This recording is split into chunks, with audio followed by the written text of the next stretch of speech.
বাংলাদেশের সেরা ফিনিশার শামীম পাটোয়ারি লাইভে এসে একই বললেন জাইমা রহমান।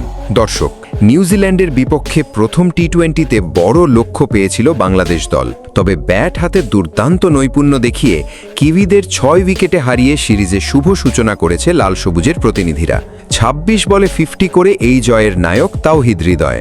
সোমবার ২৭ এপ্রিল আগে ব্যাট করতে নেমে বাংলাদেশকে ১৮২ রানের লক্ষ্য দিয়েছিল নিউজিল্যান্ড। জবাব দিতে নেমে ১২ বল ও ৬ উইকেট হাতে থাকতেই জয় তুলে নেয় স্বাগতিকরা। এতে সিরিজে ১-০ ব্যবধানে এগিয়ে গেল বাংলাদেশ। চ্যালেঞ্জিং লক্ষ্য তাড়া করতে নেমে শুরু থেকেই ব্যাট চালাতে থাকেন সাইফ, তামিম ও লিটন, তবে কেউ সুবিধা করতে পারেনি। এরপর দলের হাল ধরেন পারভেজ ইমন ও তাওহিদ হৃদয়। বলে বলে বাউন্ডারি মেরে রান তুলতে থাকেন দুজন, তবে 2 ছক্কা ও 1 চারে 14 বলে 28 রান করে আউট হন ইমন।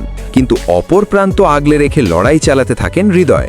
ইমনের আউটের পর পিচে এসে তাণ্ডব শুরু করেন শামীম পাটোয়ারি। শেষ পর্যন্ত শামীমের 13 বলের 31 রান এবং হৃদয়ের 27 বলের অপরাজিত 51 রানের ভর করে 12 বল ও 6 উইকেট হাতে থাকতেই জয় তুলে নেয় স্বাগতিকরা।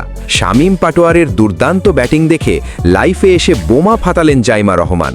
তিনি বলেন, শামীম পাটোয়ারি দুর্দান্ত খেলেছে। বাংলাদেশের অন্যতম সেরা ফিনিশার শামীম পাটোয়ার। তার এই বিধ্বংসী ইনিংস আমাকে মুগ্ধ করেছে। লাইভে শামীমকে আরও প্রশংসায় ভাসাতে থাকেন জাইমা রহমান। টি-20 ক্রিকেটে একজন ফিনিশারের ভূমিকা কতটা গুরুত্বপূর্ণ এই ম্যাচে সেটিই প্রমাণ করলেন শামীম হোসেন পাটোয়ারি। একদিকে হৃদয়ের দারুণ ইনিংস, অন্যদিকে শামীমের বিধ্বংসী ফিনিশিং, সব মিলিয়ে দারুণ এক জয় পেয়েছে বাংলাদেশ ন্যাশনাল ক্রিকেট টিম। দর্শক, আপনার মতে শামীম কি বাংলাদেশের স্থায়ী ফিনিশার হওয়ার যোগ্য?